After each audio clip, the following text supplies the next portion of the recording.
आदरणीय राष्ट्रपति जी, आदरणीय उपराष्ट्रपति जी, आदरणीय स्पीकर महोदय,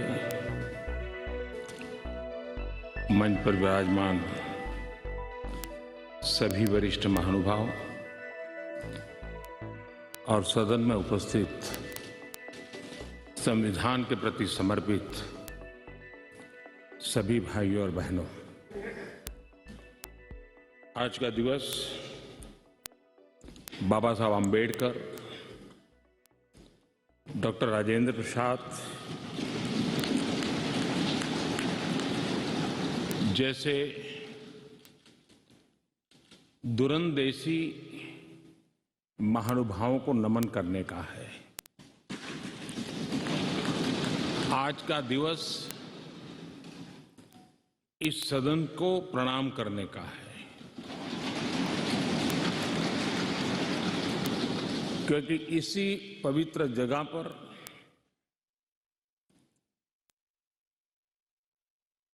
महीनों तक भारत के विद्वज्जनों ने, एक्टिविस्टों ने देश के उज्जवल भविष्य के लिए व्यवस्थाओं को निर्धारित करने के लिए मंथन किया था और उसमें से संविधान रूपी अमृत हमें प्राप्त हुआ है, जिसने आजादी के इतने लंबे कालखंड के बाद हमें यहां पहुंचाया है। आज पूज्य बापू को भी नमन करना है। आजादी की जंग में जिन जिन लोगों ने अपना बलिदान दिया, अपना जीवन खपाया, उन सबको भी नमन करने का यह अवसर है। आज 26/11 हमारे लिए एक ऐसा दुखद दिवस, जब देश के दुश्मनों ने देश के भीतर आकर के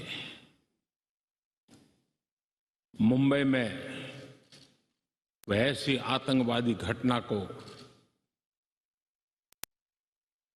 अंजाम दिया। भारत के संविधान में सूचित देश के सामान्य मानवीय की रक्षा की जिम्मेवारी के तहत अनेक हमारे वीर जवानों ने उन आतंकवादियों से लोहा लेते लेते अपने आप को समर्पित कर दिया, सर्वोच्च बलिदान दिया। मैं आज 26/11 को उन सभी बलिदानियों को भी आदरपूर्वक नमन करता हूं।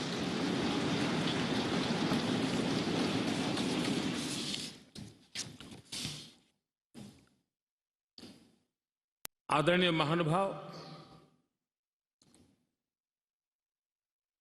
कभी हम सोचें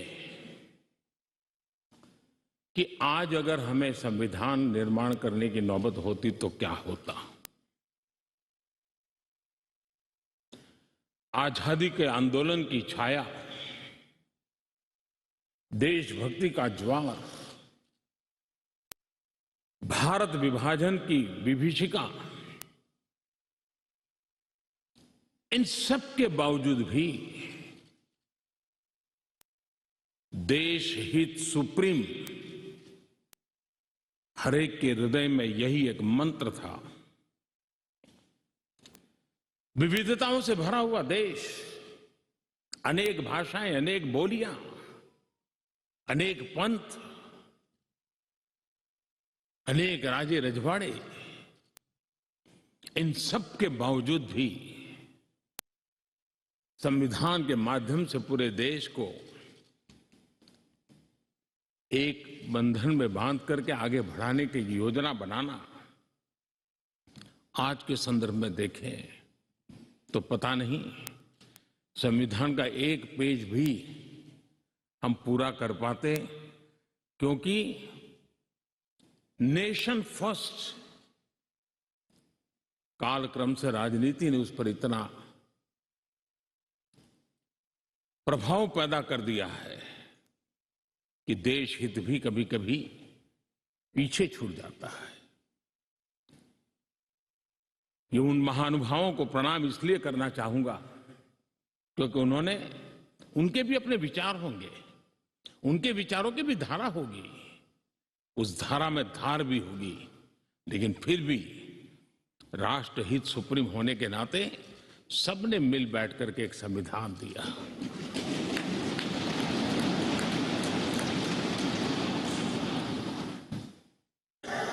साथियों,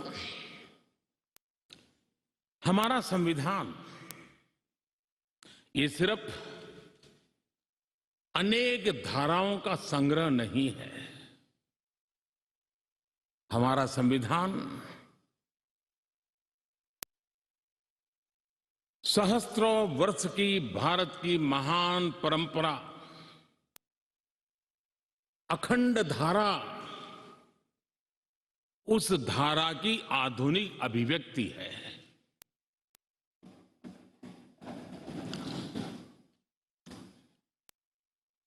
और इसलिए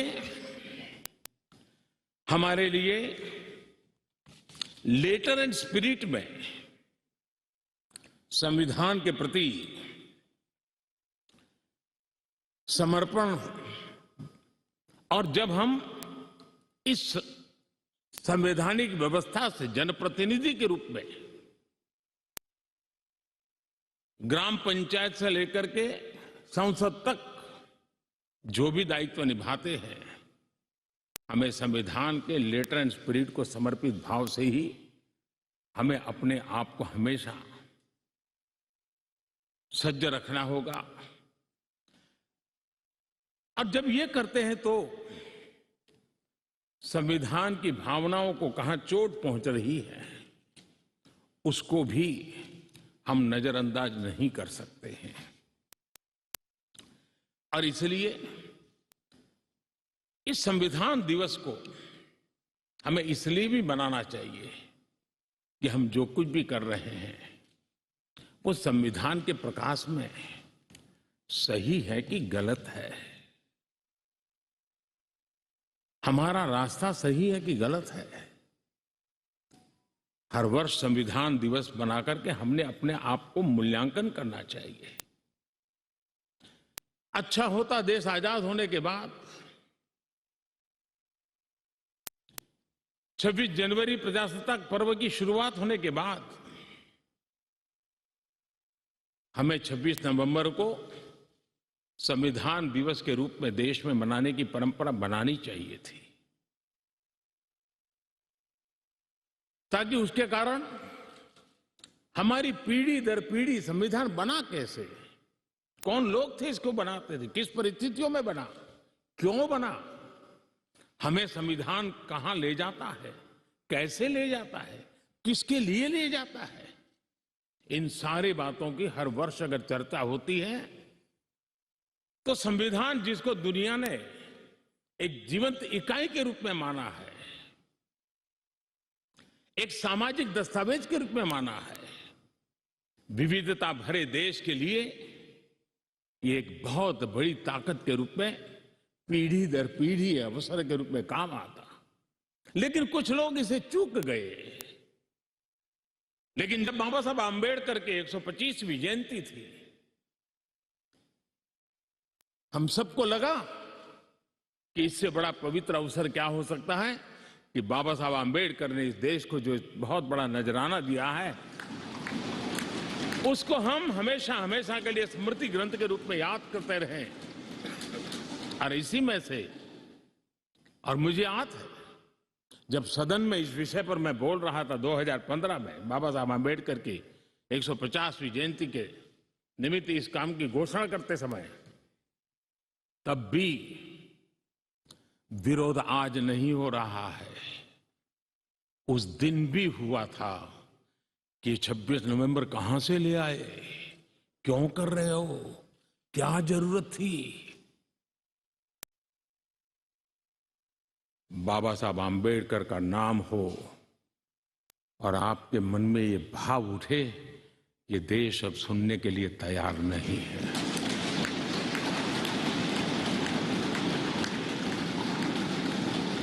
और आज अब भी बड़ा दिल रख करके खुले मन से बाबा साहब आम्बेडकर जैसे मनीषियों ने देश को जो दिया है, इसका पुण्य स्मरण करने की तैयारी ना होना, ये भी एक चिंता का विषय है। साथियों, भारत एक संवैधानिक लोकतांत्रिक परंपरा है। राजनीतिक दलों का अपना एक अहम महत्व है और राजनीतिक दल भी हमारी संविधान की भावनाओं को जन जन तक पहुंचाने का एक प्रमुख माध्यम है। लेकिन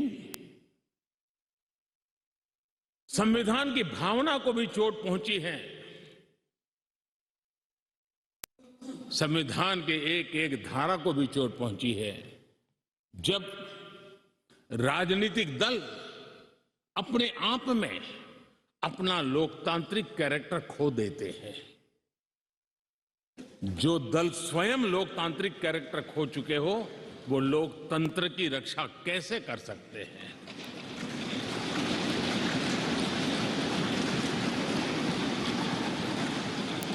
आज देश में कश्मीर से कन्याकुमारी, हिंदुस्तान के हर कोने में जाइए, भारत एक ऐसे संकट की तरफ बढ़ रहा है जो संविधान को समर्पित लोगों के लिए चिंता का विषय है, लोकतंत्र के प्रति आस्था रखने वालों के लिए चिंता का विषय है, और वो है पारिवारिक पार्टियां।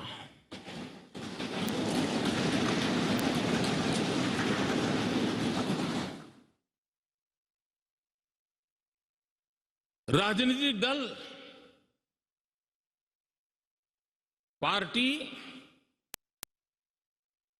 For the family, party by the family,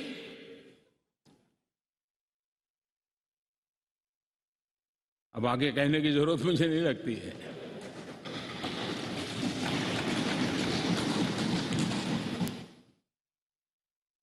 Kashmir से कन्याकुमारी हरी राजनीतिक दलों की तरफ देखिए, ये लोकतंत्र की भावना के खिलाफ है। संविधान हमें जो कहता है उसके विपरीत है। और जब मैं ये कहता हूं कि पारिवारिक पार्टियां, इसका मतलब मैं ये नहीं करता हूं कि एक परिवार में से एक से अधिक लोग राजनीति में ना आए। जी नहीं, योग्यता के आधार पर, जनता के आशीर्वाद से किसी परिवार से एक से अधिक लोग राजनीति में जाएं, इससे पार्टी परिवारवादी नहीं बन जाती है। लेकिन जो पार्टी पीढ़ी दर पीढ़ी एक ही परिवार चलाता रहे, पार्टी की सारी व्यवस्था परिवारों के पास रहे, वो लोकतंत्र, स्वस्थ लोकतंत्र के लिए सबसे बड़ा संकट होता है। और आज संविधान के दिवस पर संविधान में विश्वास करने वाले, संविधान को समझने वाले, संविधान को समर्पित सभी देशवासियों से मैं आग्रह करूंगा कि देश में एक जागरूकता लाने की आवश्यकता है। जापान में एक प्रयोग हुआ था। जापान में देखा गया कि कुछ ही पॉलिटिकल फैमिली ही व्यवस्था में चल रहे हैं, तो किसी ने बीड़ा उठाया था कि वो नागरिकों को तैयार करेंगे और पॉलिटिकल फैमिली के बाहर के लोग निर्णय प्रक्रिया में कैसे आए, और बड़ी सफलतापूर्वक 30-40 साल लगे, लेकिन करना पड़ा। लोकतंत्र को समृद्ध करने के लिए हमें भी हमारे देश में ऐसी चीजों की ओर जाने की आवश्यकता है, चिंता करने की आवश्यकता है, देशवासियों को जगाने की आवश्यकता है। उसी प्रकार से हमारे यहां भ्रष्टाचार, क्या हमारा संविधान भ्रष्टाचार को अनुमति देता है? कानून है, नियम है, सब है, लेकिन चिंता तब होती है कि जब न्यायपालिका ने स्वयं ने किसी को अगर भ्रष्टाचार के लिए घोषित कर दिया हो,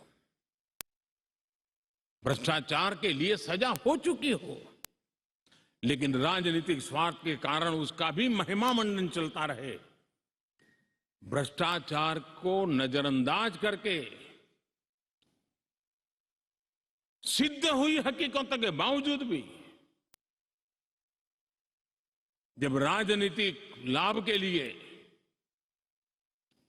सारी मर्यादाओं को तोड़कर, लोक लाज को तोड़ करके उनके साथ बैठना उठना शुरू हो जाता है, तो देश के नौजवान के मन में लगता है कि अगर इस प्रकार से राजनीति के क्षेत्र में नेतृत्व करने वाले लोग भ्रष्टाचार में डूबे हुए लोगों की प्राण प्रतिष्ठा कर रहे हैं, मतलब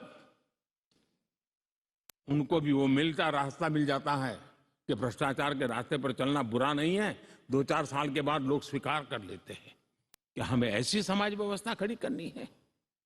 क्या समाज के अंदर, हाँ, भ्रष्टाचार के कारण कोई अगर गुना सिद्ध हो चुका है तो उसको सुधरने के लिए मौका दिया जाए, लेकिन सार्वजनिक जीवन में प्रतिष्ठा देने की जो स्पर्धा चल पड़ी है, ये मैं समझता हूं अपने आप में नए लोगों को लूटने के रास्तों पर जाने के लिए मजबूर करती है, और इसलिए हमें इससे चिंतित होने की जरूरत है। यह आजादी के 75 साल है, यह अमृत काल है। हमने अब तक आजादी के 75 साल दरमियान देश जिस स्थिति से गुजरा था, अंग्रेज भारत के नागरिकों के अधिकारों को कुचलने पर लगे हुए थे, और उसके कारण हिंदुस्तान के नागरिकों को उसके अधिकार मिले, इसके लिए लड़ना बहुत स्वाभाविक था और जरूरी भी था। महात्मा गांधी समेत हर कोई भारत के नागरिकों को उनके अधिकार मिले, इसलिए वो लड़ते रहे, ये बहुत स्वाभाविक है। लेकिन ये भी सही है कि महात्मा गांधी ने आजादी के आंदोलन में भी अधिकारों के लिए लड़ते लड़ते भी देश को कर्तव्य के लिए तैयार करने के लिए लगातार कोशिश की थी। उन्होंने भारत के नागरिकों में उस बीज को बोने की लगातार कोशिश की थी कि सफाई करो, प्रौढ़ शिक्षा करो, नारी सम्मान करो, नारी गौरव करो, नारी को एम्पावर करो, खादी पहनो, स्वदेशी का विचार, आत्मनिर्भर भारत का विचार, कर्तव्यों की तरफ महात्मा गांधी लगातार देश को तैयार करते रहे। लेकिन आजादी के बाद महात्मा गांधी ने जो कर्तव्य के बीज बोए थे, वो आजादी के बाद वटवृक्ष बन जाने चाहिए थे, लेकिन दुर्भाग्य से शासन व्यवस्था ऐसी बनी कि उसने अधिकार अधिकार अधिकार के ही बातें करके लोगों को एक ऐसी अवस्था में रखा कि हम हैं तो आपके अधिकार पूरे होंगे। अच्छा होता देश आजाद होने के बाद कर्तव्य पर बल दिया गया होता तो अधिकारों की अपने आप रक्षा होती।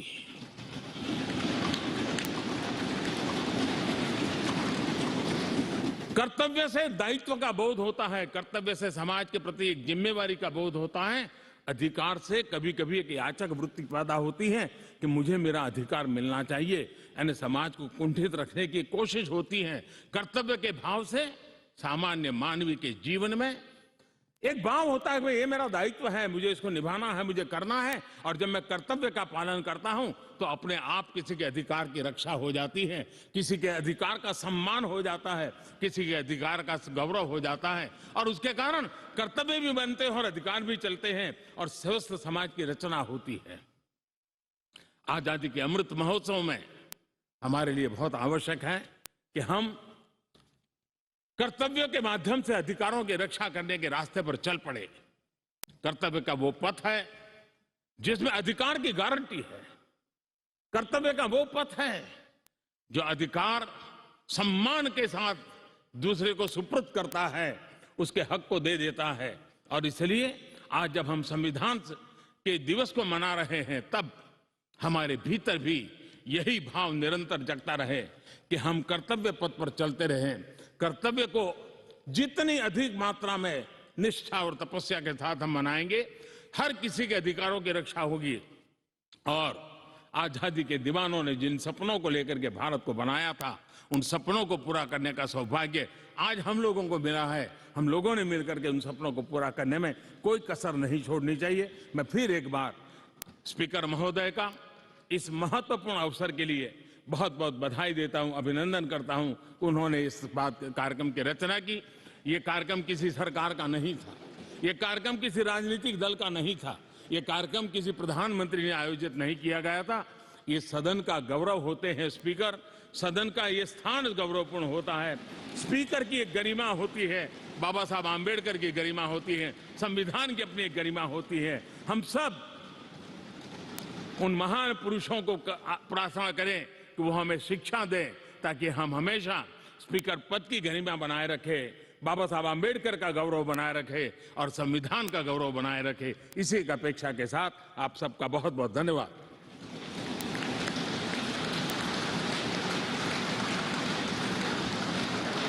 धन्यवाद माननीय प्रधानमंत्री जी।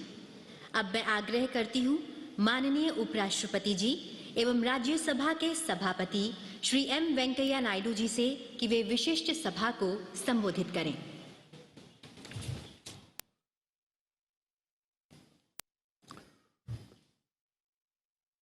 महामहिम राष्ट्रपति जी, माननीय प्रधानमंत्री जी, माननीय लोकसभा अध्यक्ष जी और माननीय संसदीय कार्य मंत्री जी और राज्यसभा में सदन का नेता, राज्यसभा का उपाध्यक्ष और आज इस महोत्सव में भाग लेने वाले सम्माननीय सदस्यगण और विदेशी राजदूतगण और अन्य महानुभाव, बहनों और भाइयों, आज यहाँ एक ऐतिहासिक दिन मनाने के लिए उपस्थित है हम सब लोग। वही दिन जब 1949 में संविधान सभा द्वारा भारत के संविधान को अंगीकार किया था। यह संविधान निर्माताओं के प्रेरणास्पद दृष्टि को याद करने और उस दृष्टि को साकार करने के लिए 72 वर्षों से जारी हमारा प्रयासों पर विचार करने का अवसर है। My dear members, brothers and sisters, today we all are assembled here to commemorate a historic day, a day when the Constitution of India was adopted by the Constituent Assembly in 1949. It's an occasion to recall the vision that inspired the constitutional makers, reflect on the continuing mission that began 72 years ago to translate that vision into action. At the outset, I pay my gratitude to the President of the Constituent Assembly, Dr. Rajendra Prasad ji, Chairman of the Drafting Committee, Dr. Baba Saheb Ambedkar ji, and the members of the Constituent Assembly for providing direction for nation building. Their overreaching framework continues to guide us in the collective endeavor of our nation to scale new heights amidst the contemporary national and international challenges. Our Constitution, in essence, is a statement of values, ideas, ideals, seeking to ensure justice, liberty, and equality for all in the true spirit of fraternity, and is a guide to peaceful democratic transformation, enabling the people to fulfill their aspirations. Our Constitution is marked by innovative borrowing from various sources and selective adoption, integrating the long-held indigenous values and Western concepts also. It exemplifies the essential Indian worldview that believes in welcoming noble thoughts from all over the world and adopting them in our national context.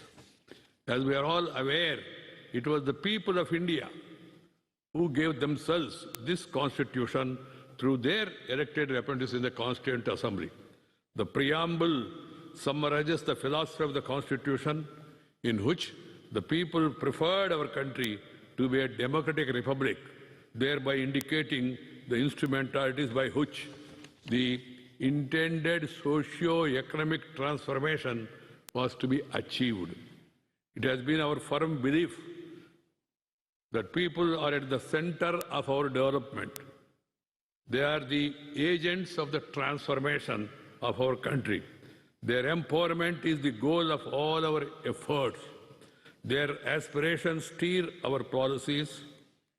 Their strengths drive our growth. Democracy ultimately is about the people, their central role in governance, and it is who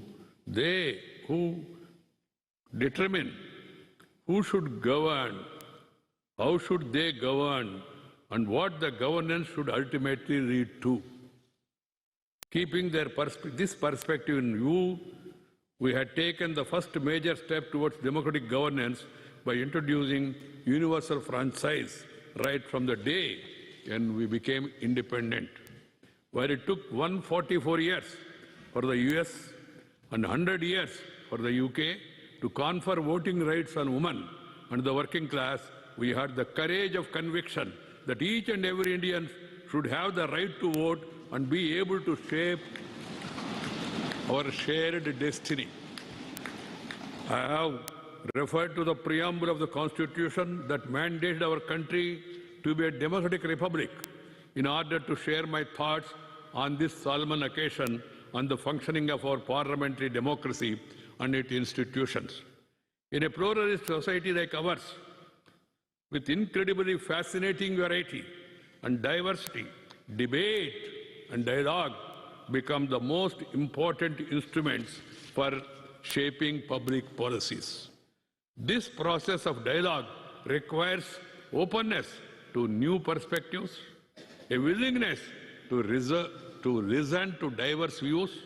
This is the spirit that pervaded the deliberations of the Constituent Assembly. That's the true spirit with which we should ideally permeate our parliamentary system. Discuss, debate, and decide. And in a democracy, what is important is tolerance towards the mandate of the people. I underline tolerance towards the mandate of the people. This should be the guiding principle. Addressing the presiding officers' conference held recently in Simla, Honorable Prime Minister referred to the need to make the legislatures more productive. This is absolutely essential. We must make our parliament and legislatures effective forums for the focused attention on people's concern and national development. Time allocated during the session must be fruitfully spent. The Rajya Sabha Secretariat has been maintaining the required statistics that enable the assessment of productivity of the House since 1978. For 16 years, from 79 to 94, the annual productivity of the House has been over 100%. In the next 26 years since 1995, the productivity of Rajya Sabha has been more than 100%, only twice in 1998 and 2009. A broad declining trend in productivity is evident, and it's touched the lowest ever 35.75% in 2018, a year before the general elections in 2019. During the last 254th session, the productivity has further slipped into 29.60, which means that the Rajya Sabha has lost about 70% of the functional time. All concerned need to ponder over the fact of the rendering legislature so dysfunctional. Clearly, we need to have more meaningful, productive use of our time in our parliament. We need to recognize the exalted place that the parliament occupies in people's perception. It is indeed the sacred place where people's voices are articulated and heard, where their hopes and fears are debated, where laws protecting them foster their growth and enable fast-tracked national development are formulated. The Constituent Assembly debates suggest Rajya Sabha was created primarily to ensure that the enactment of legislation process is carried out with calm, dispassionate, learned, evidence-based, balanced approach. It was meant to be a house of elder statesmen, accomplished public persons who had the ability to participate in a dialogue without rancor and prejudice, who had the ability to present and debate on issues with conviction and persuasive expression. My experience over the last 4 years suggests that no legislative proposal of the government was defeated on the floor of the House, and in fact, quite a few of them were passed by consensus. However, there were instances of bills being delayed on account of disruptions on various issues. I wish and hope that in future we would have fewer occasions like this because it results in inadequate scrutiny of the bills. The Parliament loses the benefit of knowledge and wisdom of its members who have been elected to these positions by the people of this country with great expectations. This also goes against the very objective of having an upper house, which was established for facilitating an in-depth discussion on key issues. Dr. Babasaheb Ambedkar ji had quite aptly noted that the effective functioning of the Constitution will depend on the quality of the people chosen to work it, and said that the chosen bad lot can fail even a good Constitution, while the good lot can work even on a bad Constitution. As we celebrate the 75th year of our hard-fought independence and also commemorate Samvidhan Divas today, we must be mindful of this profound statement. One of the implications is that if we have to work a constitution well, we must focus both on strengthening all the organs of the state and established institutions as well as enabling good governance. The institutions as well as the people who run them matter. At the same time, we must constantly review our performance, critically and honestly reflect as to whether our policies and programs are in consonance with the constitutional values or not. That's why I mentioned about the performance of the upper house, of which I am the chairman. Underlying our constitutional architecture is the firm foundation of inclusion, of leaving no one behind.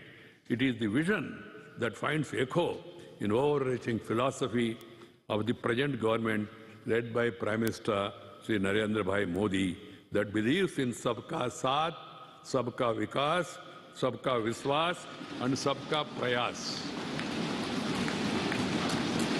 We have been trying to forge national unity by celebrating diversity, by finding that many threads that bind us together.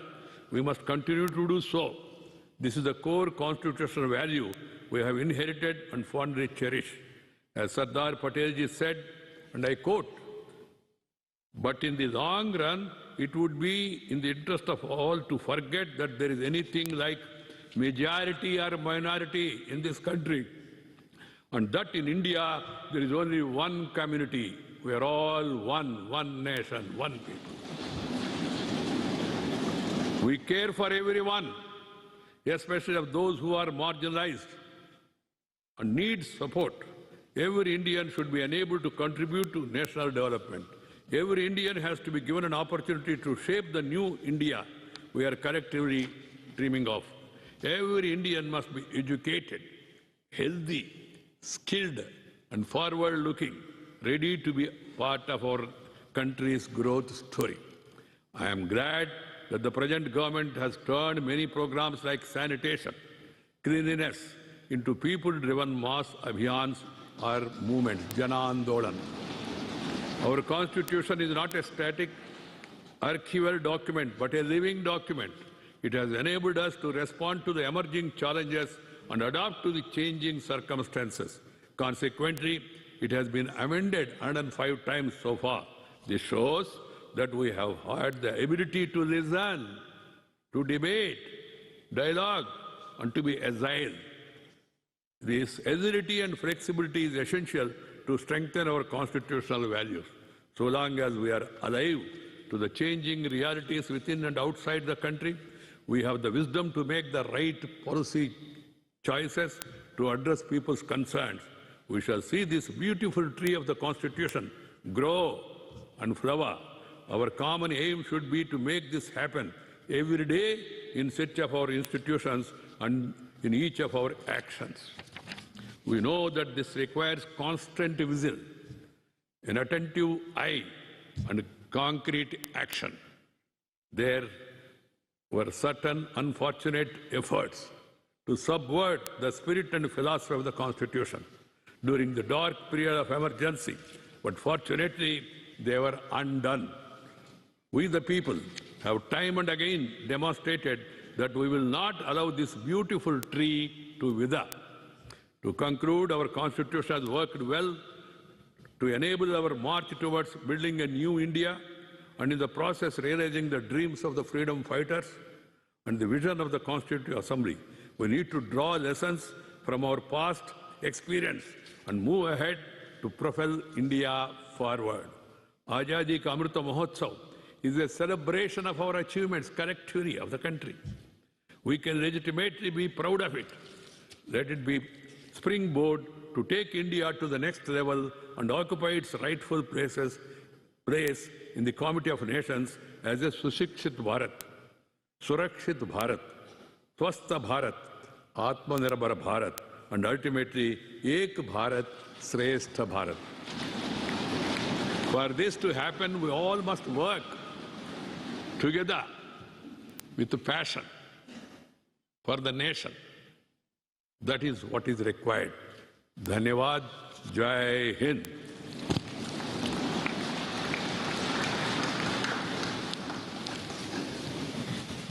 धन्यवाद माननीय उपराष्ट्रपति जी। अब मैं माननीय राष्ट्रपति जी से सादर अनुरोध करती हूं कि वे संविधान सभा की चर्चाओं का डिजिटल संस्करण जारी करें।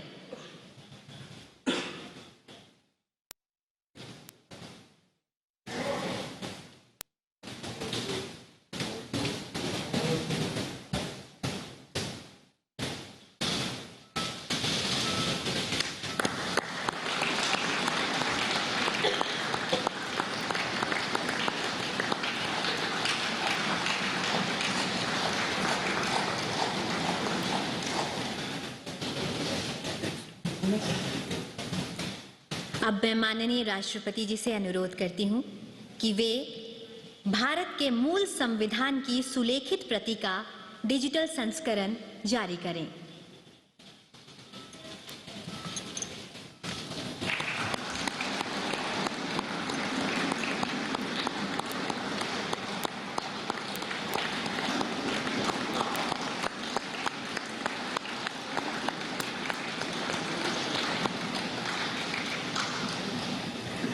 अब माननीय राष्ट्रपति जी से आग्रह है कि वे भारत का अद्यतन संविधान जारी करें।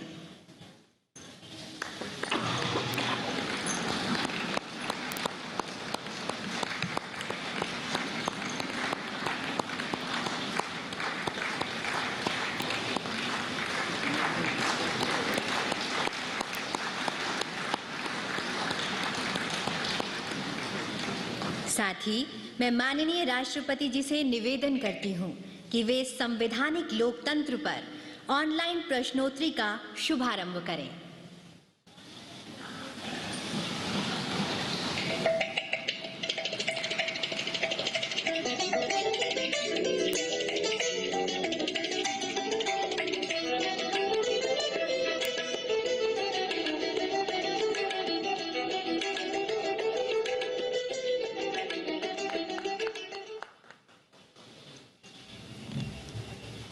बहुत बहुत धन्यवाद माननीय राष्ट्रपति जी। अब मैं आपसे सादर अनुरोध करती हूं कि आप अपने ज्ञानवर्धक शब्दों से हम सभी का मार्ग प्रशस्त करें।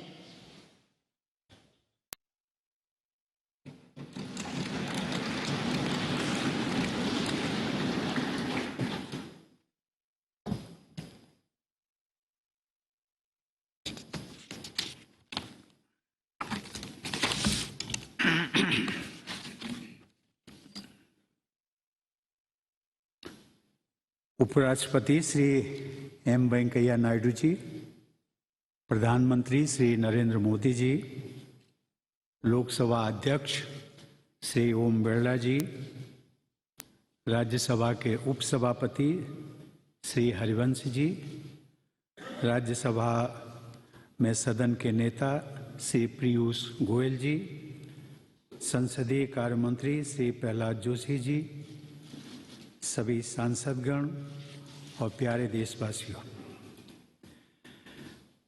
संविधान दिवस के दिन आप सबके साथ यहाँ उपस्थित होकर मुझे बहुत प्रसन्नता हो रही है।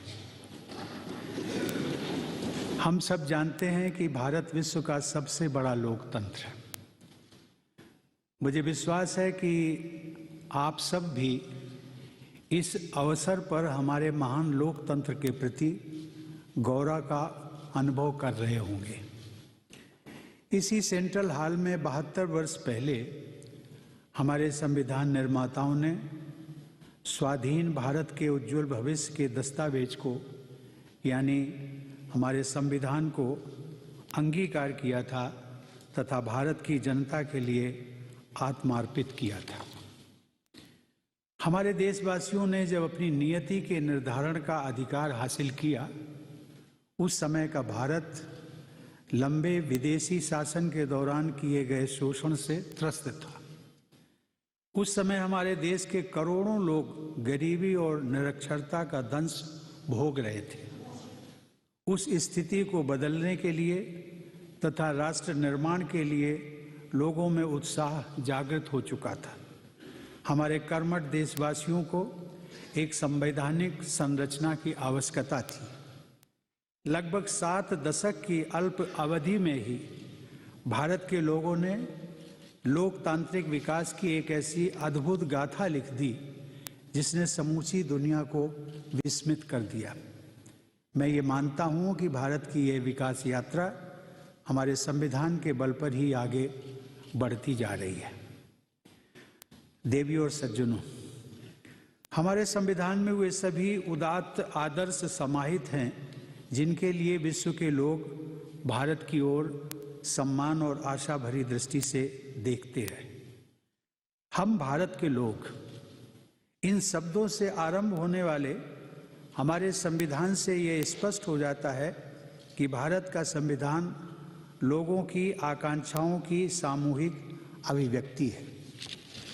संविधान सभा के सदस्यों ने जनप्रतिनिधि की हैसियत से संविधान के प्रत्येक प्रावधान पर चर्चा और बहस की।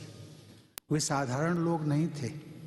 उनमें से अनेक सदस्य कानून के क्षेत्र में अपनी प्रतिभा का लोहा मनवा चुके थे। अनेक सदस्य अपने अपने क्षेत्र के प्रतिष्ठित विद्वान थे और कुछ तो दार्शनिक भी थे। लेकिन संविधान के निर्माण में वे सभी संविधान सभा के लिए निर्वाचित जनप्रतिनिधि के रूप में ही भाग ले रहे थे। उनके शब्दों के पीछे उनके सत्कार्यों और नैतिकता का आभा मंडल था। उनके चरित्र की महानता का परिचय हमारे स्वाधीनता संग्राम में उनकी भागीदारी के दौरान लोगों को मिल चुका था। संविधान निर्माण के लगभग 3 वर्षों में उन महान विभूतियों ने भारत की सामूहिक परिकल्पना को बड़े मनोयोग से स्वरूप प्रदान किया।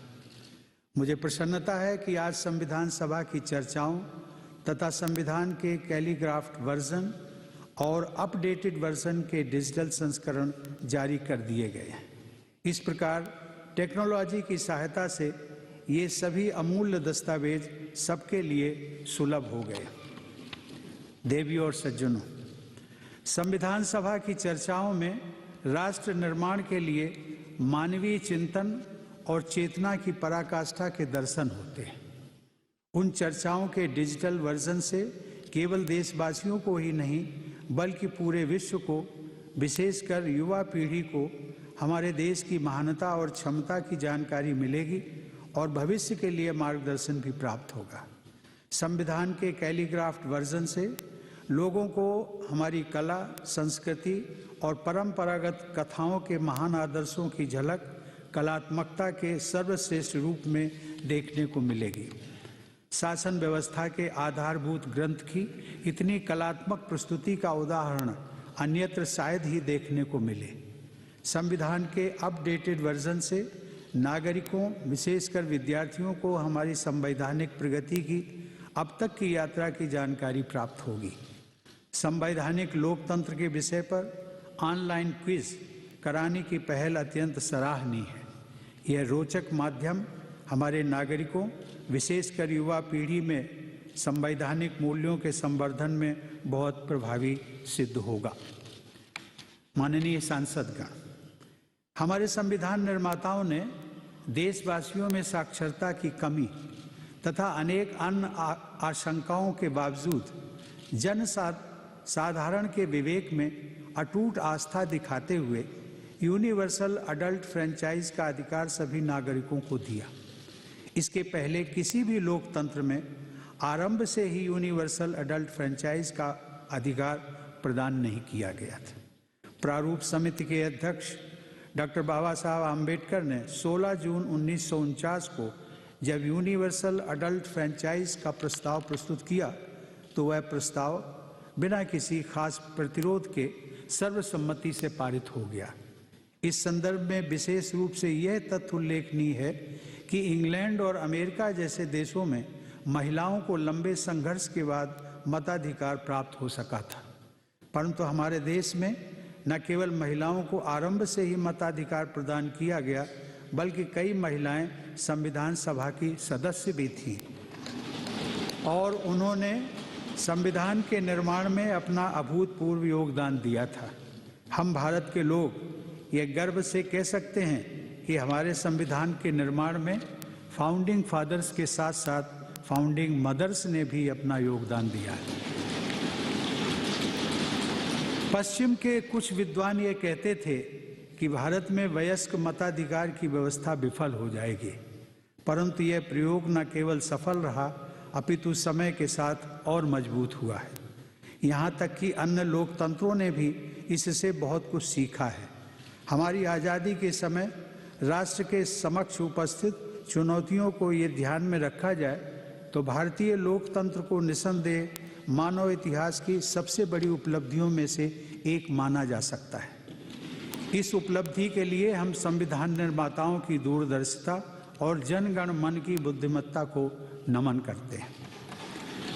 माननीय सांसदगण, 26 नवंबर 1949 को संविधान सभा के अध्यक्ष के रूप में संविधान पर हस्ताक्षर करने से कुछ ही क्षण पहले डॉक्टर राजेंद्र प्रसाद जी ने एक वक्तव्य दिया था। उनके कुछ शब्दों को मैं यहाँ दोहराना चाहता हूँ। उन्होंने कहा था, कोट, एक विधि निर्माता न केवल बुद्धिमान होना चाहिए बल्कि उसमें हर मामले में संतुलित दृष्टिकोण अपनाने की योग्यता भी होनी चाहिए ताकि वह स्वतंत्र रूप से कार्य कर सके और सबसे बढ़कर जीवन के मूलभूत आदर्शों के प्रति सच्चा बन सके। यदि एक शब्द में कहें तो उसे चरित्रवान होना चाहिए। अनकोट। डॉक्टर राजेंद्र प्रसाद के अनुसार जनप्रतिनिधियों की योग्यता का कोई मानदंड नहीं हो सकता। फिर भी सांसदों से उनकी अपेक्षा और उनके वक्तव्य में स्पष्ट है, वो चाहते थे कि संसद सदस्यों में उच्च स्तर की नैतिकता होनी चाहिए, क्योंकि उनकी दोहरी जिम्मेदारी होती है, पहली अपने स्वयं के आचरण की और दूसरी जनप्रतिनिधि के रूप में किए गए कार्यों की। माननीय सांसदगण, हमारी यह संसद भारत की लोकतांत्रिक व्यवस्था का सर्वोच्च शिखर है। संसद की गरिमा की रक्षा में संसद के सभी सदस्य शामिल हैं, चाहे वे सत्ता पक्ष के हों या प्रतिपक्ष के। सभी सांसद यहाँ कानून बनाने के साथ साथ जनहित से जुड़े मुद्दों पर चर्चा करने के लिए एकत्र होते हैं। वस्तुतः ग्राम सभा, विधानसभा और संसद के निर्वाचित प्रतिनिधियों की केवल एक ही प्राथमिकता होनी चाहिए। वह प्राथमिकता है अपने क्षेत्र के सभी लोगों के कल्याण के लिए और उससे भी बढ़कर राष्ट्र हित में कार्य करना। विचारधारा में मतभेद हो सकते हैं, लेकिन कोई भी मतभेद इतना बड़ा नहीं होना चाहिए कि वह जन सेवा के वास्तविक उद्देश्य में बाधा बने। सत्ता पक्ष और प्रतिपक्ष के सदस्यों में प्रतिस्पर्धा होना स्वाभाविक है, लेकिन यह प्रतिस्पर्धा बेहतर प्रतिनिधि बनने और जन कल्याण के लिए बेहतर काम करने की होनी चाहिए। तभी इसे स्वस्थ प्रतिस्पर्धा माना जाएगा। संसद में प्रतिस्पर्धा को प्रतिद्वंद्विता नहीं समझा जाना चाहिए। हम सब लोग ये मानते हैं कि हमारी संसद लोकतंत्र का मंदिर है, अतः हर सांसद की ये जिम्मेदारी बन जाती है कि वे लोकतंत्र के इस मंदिर में श्रद्धा की उसी भावना के साथ आचरण करें जिसके साथ वे अपने पूजा गृहों और इबादत गाहों में भी करते हैं। प्रतिपक्ष वास्तव में लोकतंत्र का सर्वाधिक महत्वपूर्ण तत्व है। सच तो यह है कि प्रभावी प्रतिपक्ष के बिना लोकतंत्र निष्प्रभावी हो जाता है। सरकार और प्रतिपक्ष अपने मतभेदों के बावजूद नागरिकों के सर्वोत्तम हितों के लिए मिलकर काम करते रहें, यही अपेक्षा की जाती है। हमारे संविधान निर्माताओं ने ऐसी ही परिकल्पना की थी और राष्ट्र निर्माण के लिए यही आवश्यक भी है। यदि आप सभी सांसदगण अपने उत्तरदायित्व को स्वाधीनता संग्राम के आदर्शों के विस्तार के रूप में देखें तो आपको संविधान निर्माताओं की विरासत को और मजबूत बनाने की जिम्मेदारी का एहसास होगा। यदि आप ये एहसास करेंगे कि आप आज उन स्थानों पर बैठे हैं जहां कभी हमारे संविधान निर्मातागण बैठते थे, तो स्वतः ही आप सबको इतिहास बोध और कर्तव्य बोध का गहरा अनुभव होगा। माननीय सांसदगण, हमारे देशवासियों के कर्तव्य बोध के उल्लेखनीय उदाहरण कोविड-19 की महामारी के दौरान दिखाई दिए। हमारी विशाल जनसंख्या और इसके घनत्व को देखते हुए इस महामारी की असाधारण चुनौती का सामना करना हमारे लिए और भी कठिन था। फिर भी देशवासियों ने इस चुनौती को स्वीकार किया और प्रशासन ने भी अधिक से अधिक लोगों की जान बचाने में कोई कसर नहीं छोड़ी। महामारी के शुरुआती महीनों का दौर गुजरे अब काफ़ी समय हो गया है, लेकिन वे दृश्य हमारे मनोमस्तिष्क में लंबे समय तक अंकित रहेंगे कि कैसे सभी देशवासियों ने एक दूसरे की मदद करने के भरपूर प्रयास किए और किस प्रकार से अलग अलग क्षेत्रों के कोरोना योद्धाओं ने भाईचारे के अद्भुत उदाहरण प्रस्तुत किए। हमने न केवल अपने लिए वैक्सीन विकसित की, बल्कि विश्व के अन्य देशों को भी वैक्सीन उपलब्ध कराने का बीड़ा उठाया। यह प्रयास मानवता के इतिहास में अपनी तरह का सबसे बड़ा अभियान माना जाएगा। माननीय सांसदगण, हमने हाल ही में राष्ट्रपिता महात्मा गांधी की 150वीं जयंती का वर्ष पर्यंत समारोह मनाया।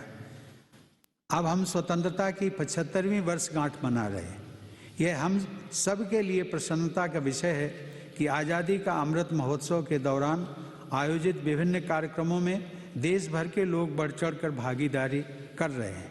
उनके उत्साह से यह प्रकट होता है कि उनके हृदय में उन ज्ञात और अज्ञात स्वतंत्रता सेनानियों के प्रति गहरा सम्मान है, जिनके त्याग और बलिदान के फलस्वरूप हमारे लिए आज़ादी की खुली हवा में सांस लेना संभव हो सका है।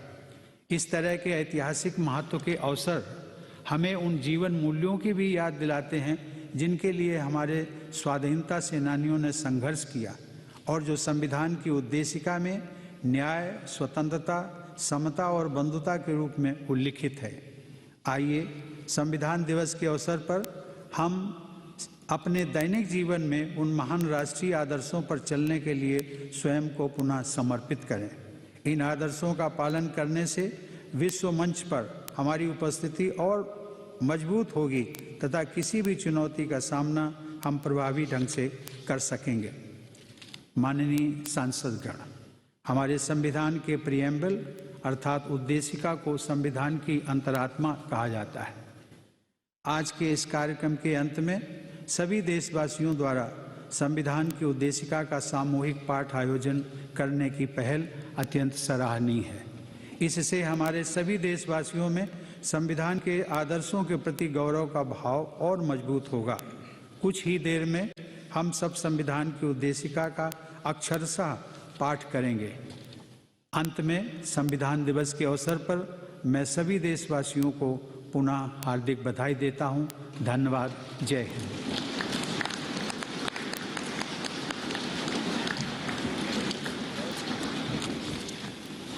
धन्यवाद माननीय राष्ट्रपति जी। अब आपसे विनम्र निवेदन है कि आज के इस विशेष अवसर पर आप संविधान की उद्देशिका के वाचन में राष्ट्र का नेतृत्व करें। सभा से मेरा अनुरोध है कि कृपया अपने स्थान पर खड़े हो जाएं।